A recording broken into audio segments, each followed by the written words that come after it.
Ako po ay sumasaludo sa ating mahal na Senador, Senator Bato de la Rosa.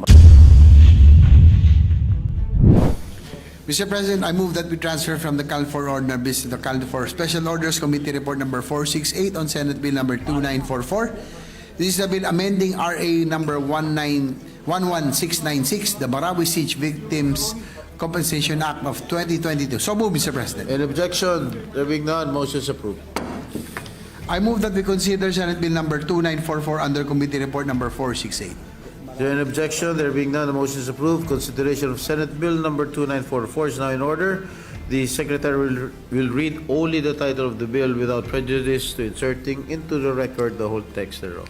An amending Republic Act number 11696, otherwise known as the Marawi Siege Victims Compensation Act of 2022. Majority Leader. Mr. President, I move to recognize Senator Ronald Bato de la Rosa, Chairperson of the Special Committee on Marawi City Rehabilitation and Victims Compensation, to deliver the sponsorship speech. Senator Bato de la Rosa is hereby recognized. Thank you, Mr. President. Yesterday, I celebrated my 63rd birthday. And yesterday too, the nation celebrated the 6th Foundation Day of the Bangsamoro. Hindi ako naniniwala sa tsamba, Mr. President. Pero naniniwala ako sa God's will. Therefore, as I sponsor Senate Bill number 2944 under Committee Report number 468, amending Republic Act number 11696, otherwise known as the Marawi Siege Victims Compensation Act of 2022. Believe me when I say this is no mere coincidence. The nightmare began on May 23, 2017 when Marawi was thrown into a state of terror. The war went on for over 4 months, with then President Duterte declaring the city's liberation on October 17, 2017. It seems that during a time of war, and perhaps even the months that follow its end, the law wields very little power. When war leaves behind the rubble of destroyed houses and shattered hopes, of what use indeed are words on a page? As an often quoted and translated line from Cicero goes, in times of war, law falls silent. But in a series of legislative acts that culminated on April 13, 2022, our nation, especially the Bangsamoro, showed just how loud the law can be when it offers up itself as a cry of protest, a declaration of support, a covenant of restoration, sa pagsasabatas ng Republic Act number 11696 o ang Marawi Siege Victims Compensation Act of 2022. Tila ito ay katumbas din ng isang malakas at taos-pusong sigaw, kaisa ninyo kami, Marawi. Indeed, this august chamber stands as a living proof that in times of war, the law can and the law must be loud. Pero sabi nga ng mga nakatatanda, actions speak louder than words. At noong sinimula na nga ang implementasyon ng RA 11696, nakita rin natin, lalo na ng mga biktima mismo ng Marawi Siege, na may mga kakulangan ang batas na kailangan bigyang pansin at tugunan. There is always room for improvement. Ika nga. Hence, your Senate Special Committee on Marawi Rehabilitation and Victims Compensation has the honor to present Senate Bill number 2944 bearing the following improvements. Una, sa ilalim ng ating proposed bill, Mr. President, dinadagdagan natin ng 64 na barangay, 64 pang barangay ang listahan ng Other Affected Areas or OAA, where at first there were only 8 barangays listed under OAA or other affected areas. This bill increases that to 72.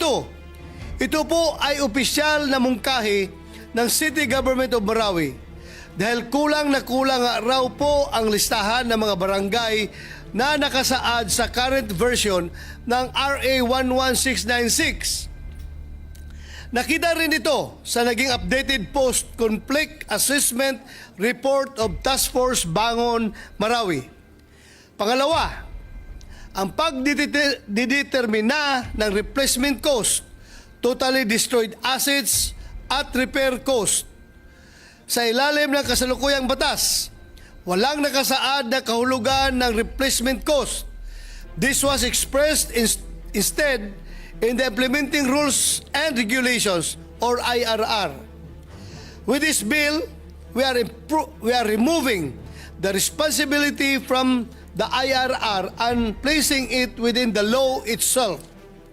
The fewer we leave to interpretation, the more decisive our implementation becomes. Pangatlo, Mr. President, ay ang pag-amyenda natin ng Section 15 ng RA 11696, Section 15, Letter A, which deals with the determination of monetary compensation, is phrased as follows. The board shall determine the monetary compensation and award of the lawful owners, whichever is the lower amount or of either the fair market value or the value of its total area. Mr. President, hindi na po natin mabilang ang mga natanggap nating reklamo at hinaing dahil sa mga katagang whichever is the lower amount. If we are indeed to make amends, if we are truly to enable the residents of Marawi to build their property and lives anew, then we cannot sit back and simply hand over that which is lower, that which is less.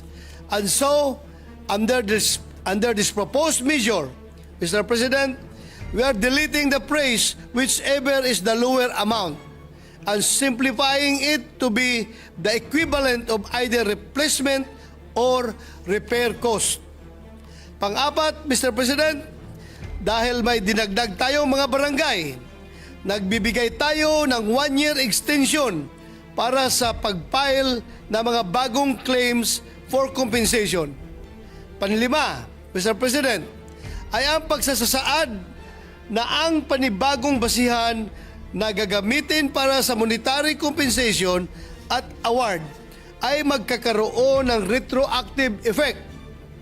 With this, those who have received the compensation but with a lower rate applied may have their claim reappraised and evaluated in anticipation of a higher rate of compensation. At ang panghuling amendment na nais kong i-highlight, Mr. President, ay ang pagbibigay rin natin ng extension sa Marawi Compensation Board ng 3 pang taon. Alam nating lahat na hindi madali ang kanilang mandato, kung kaya't bigyan natin sila ng kaukulang suporta at tulong. Simulan natin sa pagbibigay sa kanila ng mas mahaba pang panahon sa pag-process, evaluate, approve, and award ng bawat claim for compensation. In the end, Mr. President, when the Marawi Victims Compensation Act of 2022 was passed into law almost 3 years ago, and we continued to make our laws speak for us and for the values we hold dear. And today, as we shepherd this bill straight from these halls and towards its passage, we are sending the same clear message that a war may threaten our security and our structures, and that the destruction it leaves behind may attempt to silence us once and for all. But our laws, our spirit, remain unbowed. Shukran, Mr. President. Thank you very much, our dear colleague from Mindanao, the hardworking chairperson of the Committee on Marawi Rehabilitation. Majority Leader. Session suspended for 1 minute. Padilla would like to have the floor. Yes, Senator Robin Padilla, you recognized. Distinguished Salamat colleague. po, Ginoong Pangulo. Nais ko lamang pong magbigay ng suporta sa ating mahal na Senador Ronald Bato de la Rosa doon po sa kanyang panukala. Sapagkat ito po talaga ay aming binantayan nung pagdinig at narinig po namin lahat yung hinaing ng mga kababayan po natin sa Marawi na hindi po nakasama. At ito po ay magiging isang malaking kaligayahan sa mga kababayan po natin sa Marawi pag ito po ay naging batas. Sapagkat napakarami po, nabanggit po ng ating mahal na senador yung mga barangay na hindi nakasama. Ito po ay nakita natin ang mga epekto sa kanila nung gera. Kaya ito po ay sinusuportahan ko at ako po ay sumasaludo sa ating mahal na senador, Senator Bato de la Rosa. Maraming salamat po, Ginoong. Maraming salamat po, Senator Padilla. We take note of your manifestation. As a matter of fact, dahil nga sa Marawi Siege, mga kapatid, dyan nagmitsa ang ating Bangsamoro Organic Law dahil sa pangyayaring iyon. Majority Leader? Hearing no objection, the motion to reopen the period of individual amendments is hereby approved. I move to recognize the sponsor, Senator Ronald Bato de la Rosa and Senator Aking are minority leader to propose individual amendments. Senators De La Rosa and Pimentel are recognized.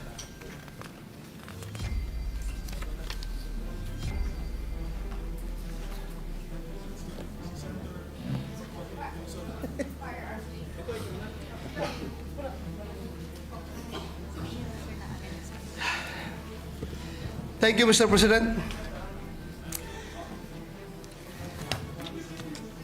On page 1, line 10 to 14. Before I continue, Mr. President, these are all the amendments from the minority leader. All right. And I was You were tasked to introduce it. was tasked to to propose it. introduce them. All right. Thank you, Mr. President. On page 1, line 10 to 14, delete, provided that in the event that the chief of the PNP is unable to designate an authorized representative, then the RCSO shall be empowered to issue such written authority until such authorized representative is designated. I so move, Mr. President. So that is until up to line 16? 14, Mr. President. 10 to 14. 10 to, do we have the same copy? Yeah, 10 to 16. I stand corrected, Mr. President. Maybe 11 to 16. Yes, Mr. President. 11 to 16. 11 to 16, all right. Sorry. Any objection? There being none, the amendment is approved. On page 6, lines 10 to 23, after the words Service Delivery Act of 2018, delete. In addition to this, the approving authority shall issue a temporary license to operate in favor of the applicant upon approval of the specifications and plans of the manufacturing facility, shooting range, or dealership to be constructed. The approving authority is prohibited from ordering to change, renovate, or modify a newly built manufacturing facility, shooting range, dealership, or a portion thereof, if the construction of the same had strictly followed the building and construction plan submitted to and approved. Such changes shall be made prior to the issuance of the building permit and the actual construction of the facility. I so move, Mr. President. Is there any objection? There being none, the amendment is approved. That's all, Mr. President. No other amendments. Thank you, Mr. President. Thank you, Senator De La Rosa, Majority Leader.